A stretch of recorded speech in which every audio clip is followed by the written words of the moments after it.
and welcome to Wait, It Gets Better, the improvisational storytelling podcast. It's your friends. We're from the future, and we're here to tell you the story is great. I am, of course, Levi. I'm Reed. And I'm Seth. And we are here to tell you this story. Well, we are back for an episode 2. You guys ready for this? For the synopsis of this episode? Oh, yeah. It's going to be great. Everyone's going to love it. Put it in, coach. We're ready.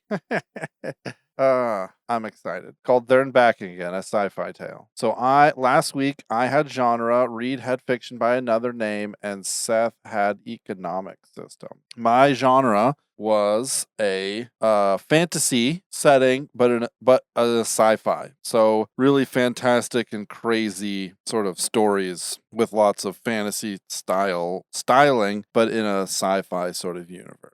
Seth's economic system was a kind of, it got increased to lots of other things, but it was kind of an asset-based ownership economy. What it turned into was that there's these aliens that their economy is based on like the physical mass of all that you own. And so you enter into it with like higher mass things, and they like to come through and sort of subjugate planets and play down the planet's sort of art in lieu of the planet's like tungsten. You know, they look at a chunk of tungsten and they drool. They look at, you know, a priceless Van Gogh, and they go, this doesn't really weigh that much, therefore it's not that valuable. Reed's fiction by another name was, if you didn't guess it already, The Hobbit. And so he decided we were going to supplant some of the themes to fit into this sci-fi world, right? So instead of dwarves, you could have men or different types, some type of alien, right? Instead of Smaug, you might have an AI. I think it was an AI. Isn't that what we finally ended up on? That it was an AI? I think so. Right. I think, yeah. That took control of their giant treasure. They were kind of pushed away. There was a caliphate. There was a caliphate. No, there was a Reed. You had this huge story kind of developed already. Yeah, but it didn't really quite fit. But I was thinking that, you know, you have the beginning of The Hobbit where Gandalf comes by to, you know, the unexpected party where Gandalf has invited the dwarves, and they all show up at Bilbo's place, and Gandalf announces that since there are 13 dwarves, you can't go off on an adventure with 13 because that's an unlucky number. So he's decided that Bilbo, being a hobbit and could fly under the radar, so to speak, would suffice for the 14th member of the troop, and that he was a burglar. But in my thinking now, you've got the dwarves that have been supplanted. They had a mission to kind of settle a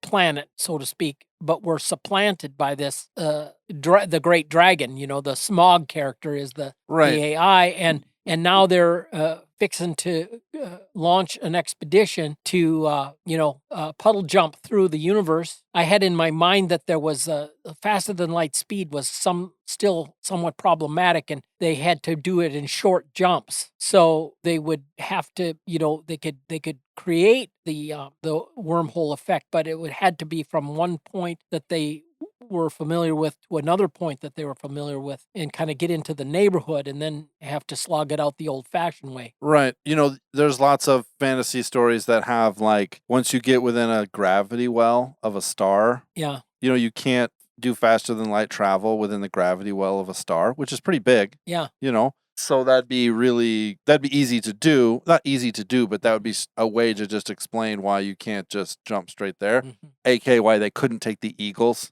Right. One of the things I wanted us to remember before we introduce our story elements is that since we have fiction by another name, I would really like us to focus on analogs. So if you come up with the cool idea, it needs to be an analog of something within The Hobbit. Right. Does that make sense? Yeah. And one of the reasons I was thinking about that is because I'm reading The Hobbit to my daughter right now. And what I realized is that the dwarves have never been very good at being in Middle-earth. Yeah. Dwarves themselves have never been that good at being in Middle-earth. right? Aule, the Valar who made the dwarves, made them to love crafting things. They're not really good at sort of being. And that's a thing that you really notice in The Hobbit is that the dwarves really kind of act like a bunch of old men who like just don't really know what's going on, right? They have all this prowess, all this pride, all these things they used to be, but it's gone now. And I kind of was thinking about that,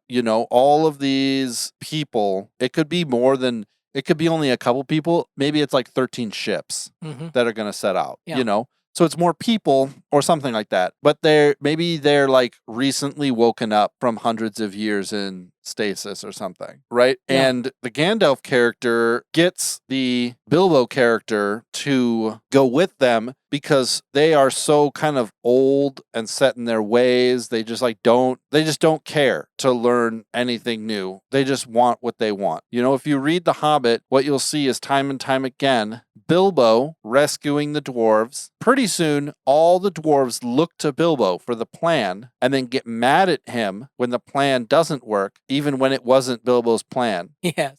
Because, I'm sure all of you guys have met people who are like that, and they seem kind of really wise, and maybe you kind of assume they're wise because they're old or they're a king or something like that. But that's a kind of a theme I was thinking about with, and I wonder if I could ask Tolkien what the dwarves, who was he thinking of Parliament? Was he thinking of a government? Anyways, it's the thing I was thinking about. So what was your guys' story elements for this week? I have anti-hero. Oh, great. I have famous person. I have unique pet. So who's going to go first? Well, I thought that that one of the stops along the way, right, was I think we'll have to fill in the backstory. Our dwarf crew that's off on this quest has run into some trouble with some aliens and kind of rescued, by the skin of their teeth, and are now having to adapt and take a different route and a number of things like this. And the wizard character, which is an operative for the kind of the military controlling group, highly trained. He's a veteran of some tough scrapes and a resourceful kind of a guy, and he has taken on this task of kind of shepherding these pilgrims, but he's got stuff to do too, and so he's inserted William Higgins to help them. And William Higgins is the Hobbit is the Bilbo character. And I was thinking that we could fill in some backstory about what Rivendell might have been like, but I'm thinking that they end up at a place what I'm calling the Briar Patch. It's a star system where it was the settlement took place kind of against the better judgment of some of the people in authority. Right. And in fact, my anti-hero, I'm going to call him Borneo, and kind of after the Bjorn character. Okay. And he's kind of got his own mindset, so to speak, and he's not particularly trustful of the powers that be, so to speak.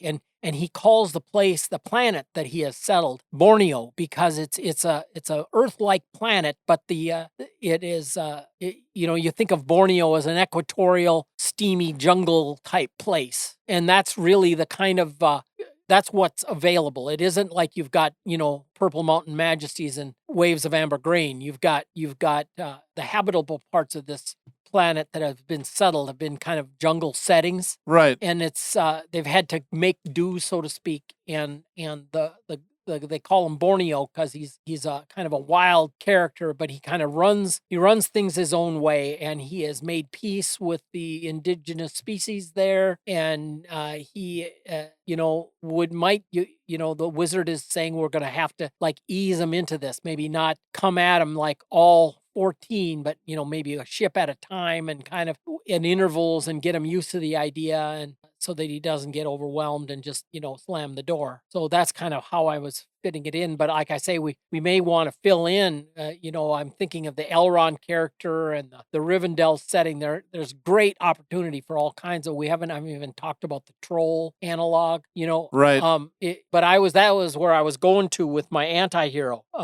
Was Borneo. a thing I was thinking about is that like, so what? Let's figure out the analog for what like the Misty Mountains are. I'll have that in my Okay, great. story element. And then Okay, also, so oh, you want to do yours right now? yeah, sure. Okay. Because I know he brought it up a couple times. So basically, my famous person is Elrond.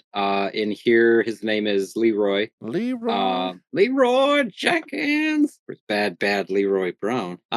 Anyways, so Leroy has a home settled kind of hidden inside of an asteroid belt, Okay. which would be the Misty Mountains equivalent. Okay. I take it that from my recollection of some of it, Rivendell is, kind of hidden. Yes. So it's more of like not like a huge planet, but a larger asteroid that holds some of its own sphere. They've set up an atmosphere system and have little bits that kind of stretch out into the, little bit of the asteroids around them. But it's kind of, between technology and some of their personal magic, kind of keeps it shrouded where, miners kind of pass over it, so that at a glance you just kind of travel Right. through it unless you know where you're going or, have the access into it. So I was thinking a little bit as far as setting up Elrond's or Leroy's character. The elves, I'm thinking that, so to kind of explain their longevity and some of their, more magical elements. Right. They are like an old race, but they have, be it technology or some type of ancient fey magic. They don't age. They adapt into just about whatever environment. Right. I'm thinking that at least to some point, if this is sci-fi, there's something where they've kind of, mixed their not necessarily like a cyborg, like, oh, I lost an eye and now I've got like a telescope eye and, a robot arm, but have kind of integrated like microscopic Right. I don't was it Yeah, like nanorobots or whatever. nanobots. So like they're full of these things constantly repairing, giving them extra sight, tuning them to other things that, are going on in the universe depending on what they might have a connection to. Yeah, absolutely. So that would kind of set up some of their, aged and then kind of where they seem to be able to sense or feel or be aware of, the larger scheme of things going around or manipulating, different environments to fit their need or to, I don't know, just kind of have a air of, mystical Absolutely. concept around them, if that makes sense or Yeah. kind of rings as something that would fit for the elves, if that's all right. But yeah, and then that is I didn't think of a name for Rivendell, but I think that's what it is kind of a spaceport kind of way station for, friendly travelers of theirs that know where it is, that then kind of as before you get into this kind of ice asteroid belt, that would be the Misty Mountain. Cool. That's awesome. So the unique pet then would be this creature that the main character William, is that what you said his name was? Yep. William finds as they're traveling through this asteroid belt, and he has to sort of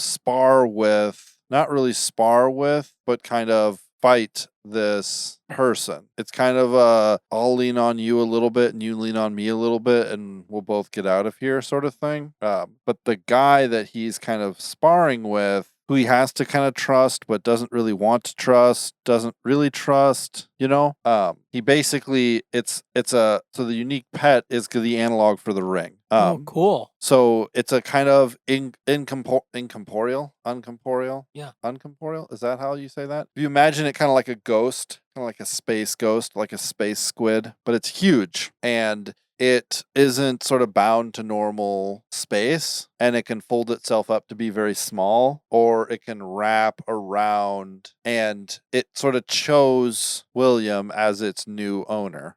He found it while he was wandering around before he met this old like war general who's been lost in this kind of maze of asteroids for like years. And at first they conversed kind of nicely, but quickly William figured out that this war general like killed his whole, he like is in this huge battleship and he like killed his whole everyone on his ship, and he just was like deranged, and they had like a bit of a sort of a fight of wills, and then he leaves and goes back to where he set up his base. And if you've read The Hobbit, you kind of understand what's happening here.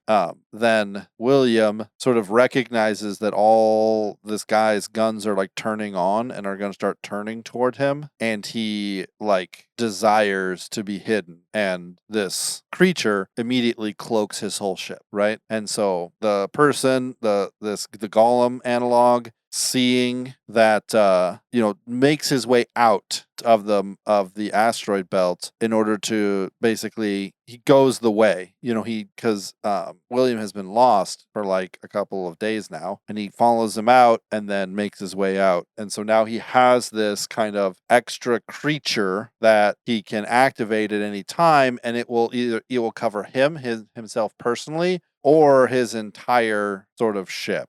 So it's the ring. Cool, man. I like it. Yeah, I'm trying to think about why they need to go in a straight line, right? I mean, a straight line is the shortest distance between two places. So maybe it's just a matter of, this is where we started, so this is where we have to go through, We have to travel through sort of settled space, right? We hit up I was going to say Bobby Jean. That's not his name. Leroy, right? Leroy deciphers the map that Gandalf was holding on to, right? About how to access the mountain, the star, the planet, the whatever it is. And they travel through the asteroid field, get separated, right? Then they, after they make their way out, after they're rescued by whatever the eagles are, they get to the planet of, what's it called, Reed? Borneo, right? He gives them some guidance, right? The path that they made out of the asteroid field is too far in one direction, because that was the thing, is that they were too far north. Right.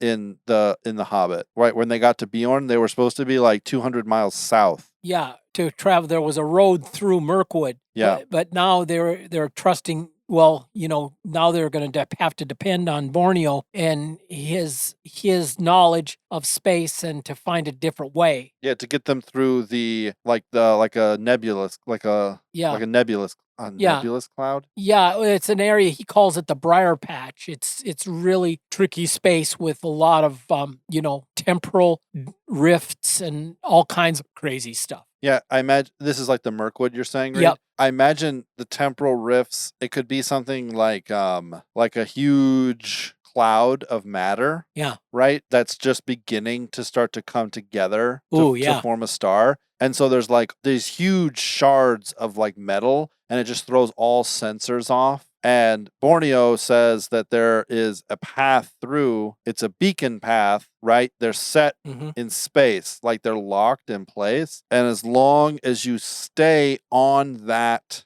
path, then you're good. Right. But you can't, if you stray off of that path, your sensors will be all screwed up and you won't be able to ever find it again. Yeah. Right? Oh, man. I have this idea as far as like why you would take a path or a direction that they would, or why they couldn't just zip straight to where it was. My mind kind of goes to constellations. Yeah. Or almost like an idea of different roads which make, the pathway between stars. Not that you couldn't travel off of that, but I'm not talking about the Mirkwood path, but in a general sense, it'd be like traveling through the wilds, where you could do it, but there's no speed, there's no anything. A lot of your like mapping systems would be based on like kind of how far it figures you are from these paths. So to travel off of them would take a lot longer. And so then trying to stay to certain paths that have already been blazed or already, let's say, connected in ways that have a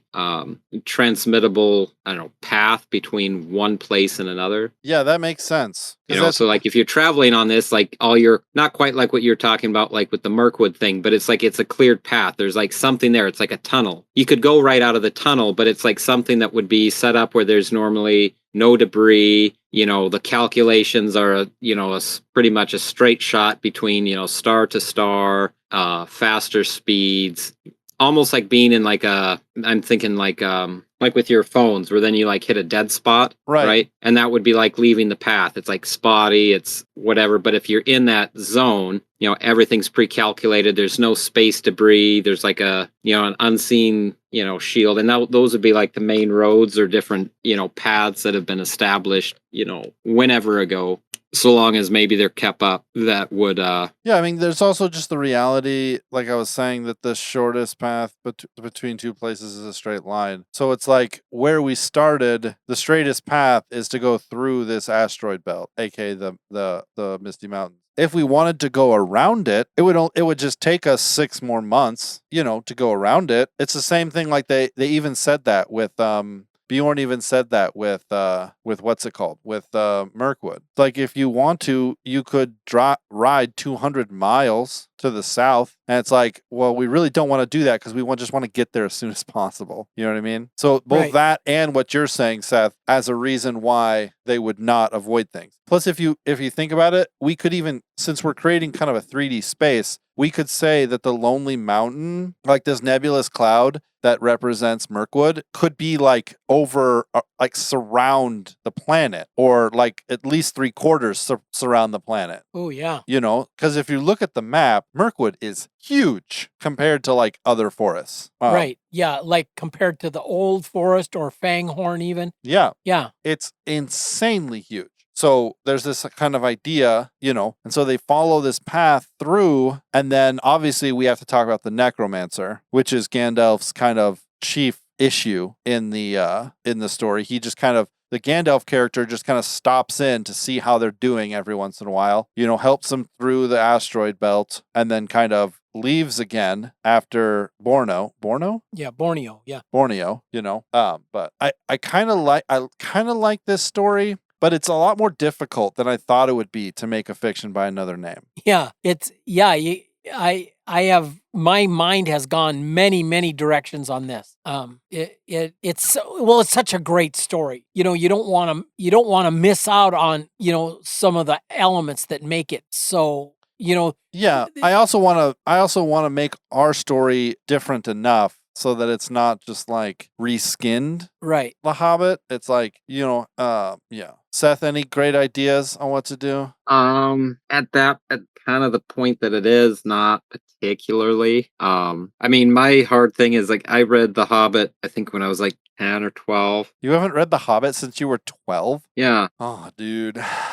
Now the kids just went through it with the audiobook, and I caught, I'd say maybe like 40% of it. Like I'd be like coming in to check on them, and then I'd be sitting there like intently listening, and then be like, oh, I have these other things to do. And then I'd realize 20 minutes have passed by again. And so I'd catch like some of it as they were going through it. But as far as like sit down, read through The Hobbit, I think I started reading it to one of the kids a couple years ago, but I think they were a bit young to kind of grasp it. Yeah. So the themes that I'd like to make sure are included are William's complete inexperience. Yes. But actual absolute ability to do everything that was asked of him. Yep. Right? The ring, the creature. Yep. And what it gave him, the incompetence and weirdness of the dwarves. Uh-huh. And I think it's really cool. We've talked about everything as it comes to going to Mirkwood. I think that next week we should start at that place and then kind of push through the elves, the spiders, the elves. Literally, it's the spiders, the elves, the river, the town, the mountain. Yeah.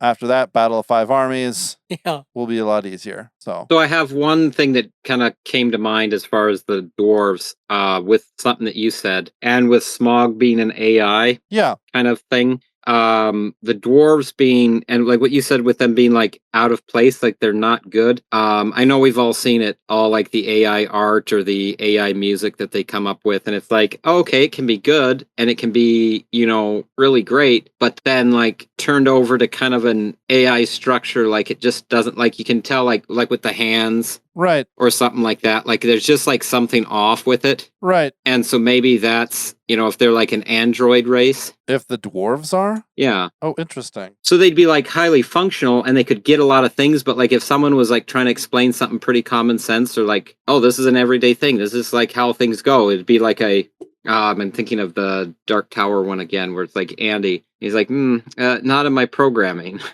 Right. That's an interesting thought. Specifically because of like how the dwarves were created in the Lord of the Rings mythos. So that's a really interesting I'll have to think about that. Yeah, there's an idea, throw it out. You and Reed can think about it, and when we can decide if that's what we want to do, or Yeah, absolutely. I don't know. That was just the grand idea that popped into my head here for the end of it. So, ladies and gentlemen, thank you so much for joining us for this episode of Wait It Gets Better. If you like this episode, if you liked us really struggling, but I think making pretty decent headway to turn the Hobbit into a sci-fi story, let us know. Send us an email at waititgetsbettercast@gmail.com, or send us at us on Twitter at @getsbettercast. If you want to tell us about how much we're ruining your favorite book, please let us know. I'd be happy to hear it. If you have any cool suggestions, I'd be happy to hear it. If you think that the story is terrible and maybe we should all not quit our day jobs, I would say just wait. It gets better.